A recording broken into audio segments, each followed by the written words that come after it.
Today, I am happy to be presenting some of my own research on firefighter safety. The research presented here is currently a work in progress and has yet to be published in any peer-reviewed outlet. The title of this presentation is Do Collective Bargaining Rights Save Lives? Duty to Bargain and Firefighter Fatalities in the United States.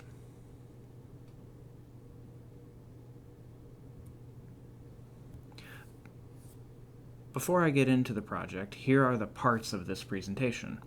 First, I'll briefly discuss what economists call the two faces of labor. Second, I'll share some data about firefighter fatalities in the U.S. Third, I'll discuss the International Association of Firefighters' recommended bargaining items. Fourth, I'll present the research question and expectations. Fifth, I'll discuss the data and method. And finally, I will finish the presentation by discussing the results and the implications of those results. Economists view labor as having two faces, the monopolistic face and the voice face. The monopolistic face receives most of the attention from economists. From this perspective, labor unions are rent-seeking institutions that drive wages above competitive levels and create inefficiencies.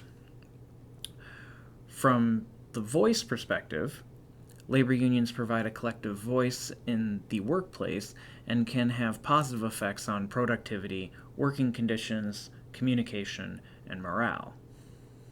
The research I am presenting today focuses on firefighter unions as a collective voice that work to protect their members.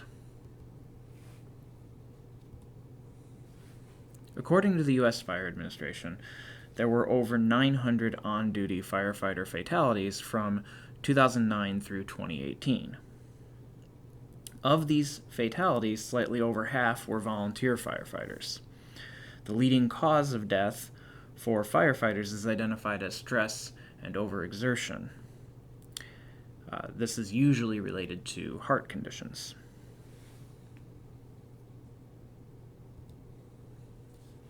Scholars identify stress and overexertion and cardiovascular disease as key factors in firefighter fatalities.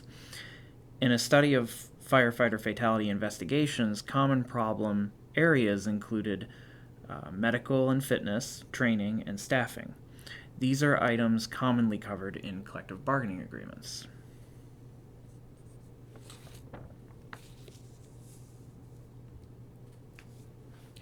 The International Association of Firefighters, IAFF, represents over 320,000 firefighters in the U.S. and Canada. Of course, much of what firefighters do is not actually fighting fires.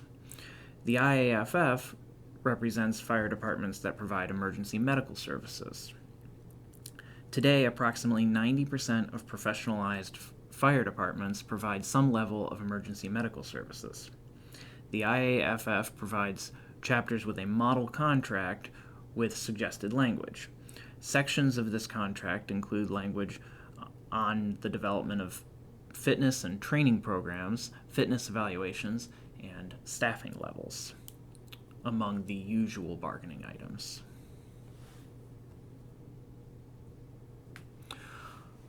Although not evident in any collective bargaining yet, you can see how firefighter unions have called for more protections for their workers during the COVID-19 pandemic.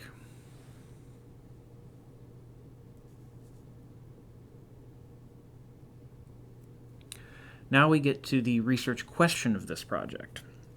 How do collective bargaining rights affect firefighter fatalities in the United States?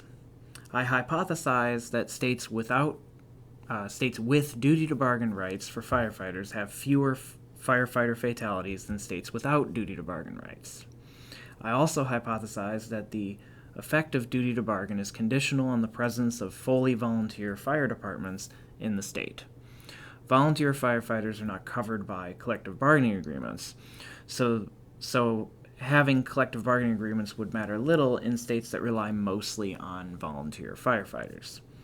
By testing these hypotheses, I build the argument that firefighter unions use their collective voice to negotiate medical evaluations, training programs, staffing levels, which in turn protects their members and is associated with fewer firefighter fatalities.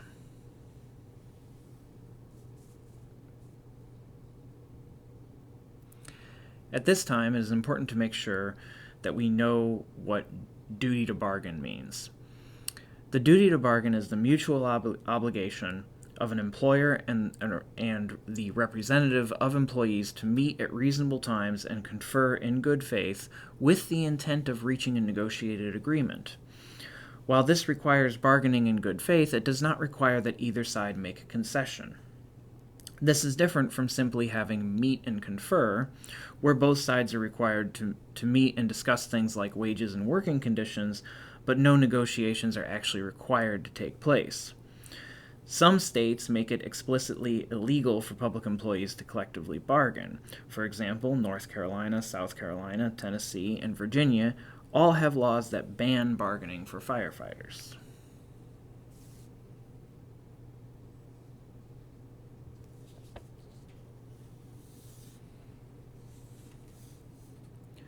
Collective bargaining rights did not break into the public sector until 1959, when Wisconsin became the first state to grant some public employees the right to bargain. In 1962, President John F. Kennedy signed Executive Order 10988, granting the right to bargain for federal employees.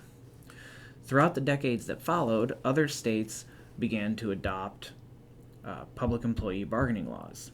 Some states passed comprehensive policies that covered all or nearly all public employees, like Ohio did in 1983. Other states, like California, passed separate pieces of legislation covering specific employees, like teachers, firefighters, and police. Currently, 33 states have duty to bargain rights for firefighters. Those states are shaded in green on the map. In most of the remaining states, collective bargaining is legal but not required. Legality doesn't go far enough to promote collective bargaining, though. For example, it is legal for firefighters to bargain in the state of Georgia, but only the city of Savannah has a negotiated agreement with their firefighters.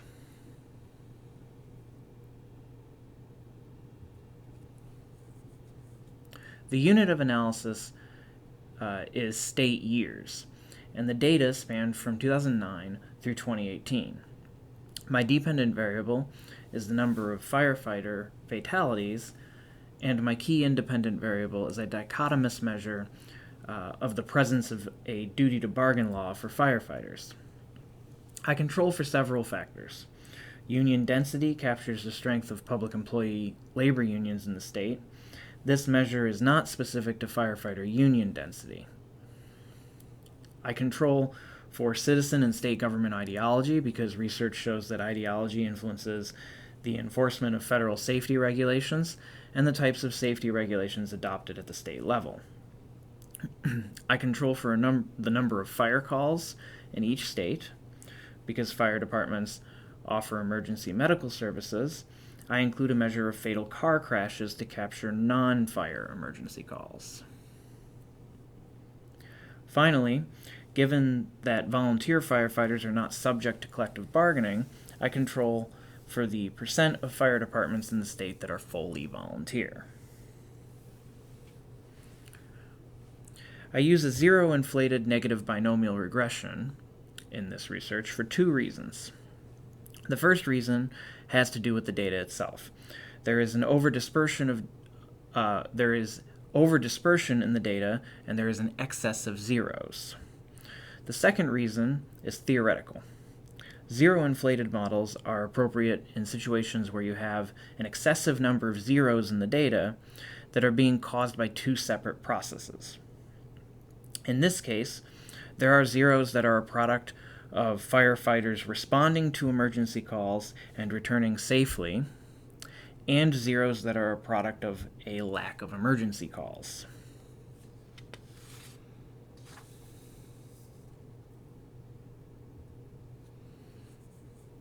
Table 1 shows the results of two models, one with an interaction between duty to bargain and volunteer, and one without the interaction.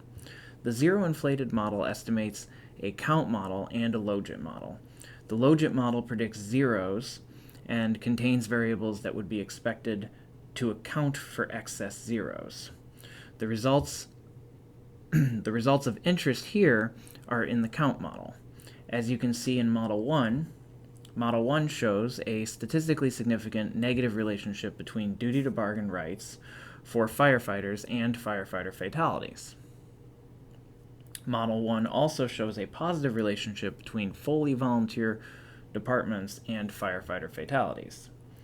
Model 2 shows that the interaction between duty to bargain and volunteer is statistically significant.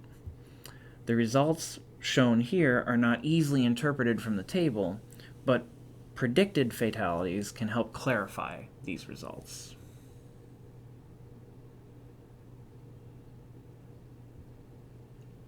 Table 2 shows the predicted number of firefighter fatalities in duty to bargain and non-duty to bargain states.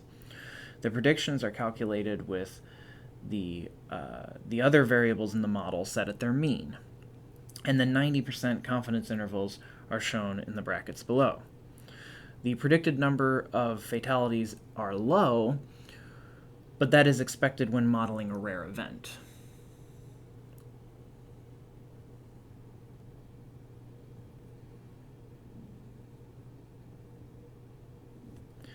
The best way to interpret the interaction between duty to bargain and volunteer fire departments is to graph the results.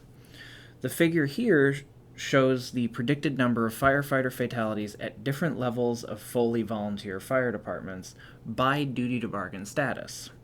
The shaded areas are 90% confidence intervals.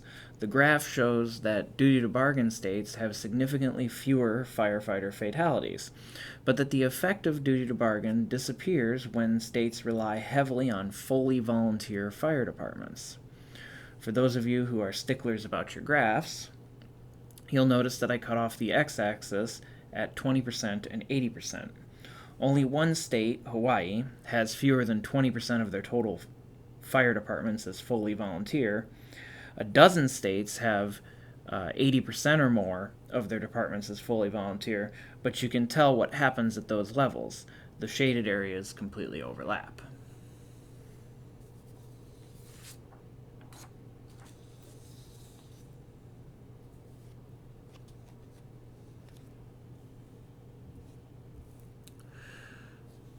The results of this analysis provide support that firefighter unions use their collective voice to improve working conditions and protect their members, which in turn leads to fewer firefighter fatalities. In Janus v. AFSCME in 2018, the Supreme Court ruled that the deduction of fees from non-union members is unconstitutional. Though the long-term effects of Janus are unknown, public safety unions argued that the ruling would undercut their ability to collectively bargain for items that affect their safety and the safety of the public.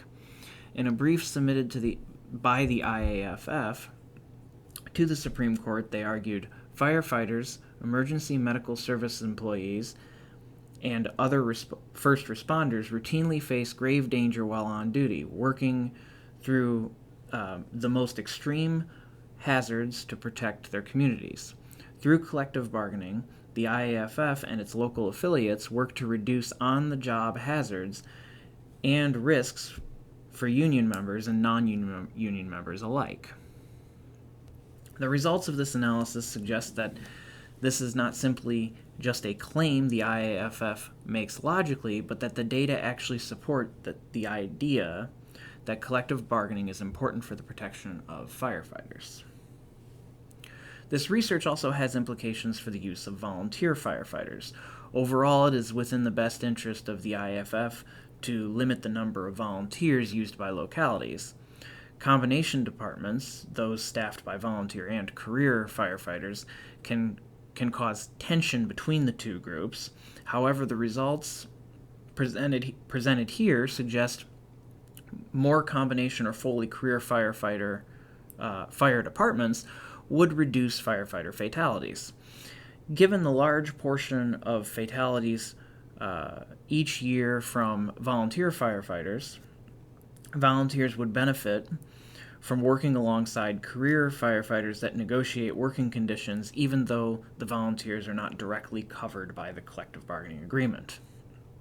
A shift to more combination or fully career fire departments would be costly to local communities, but a decline in volunteer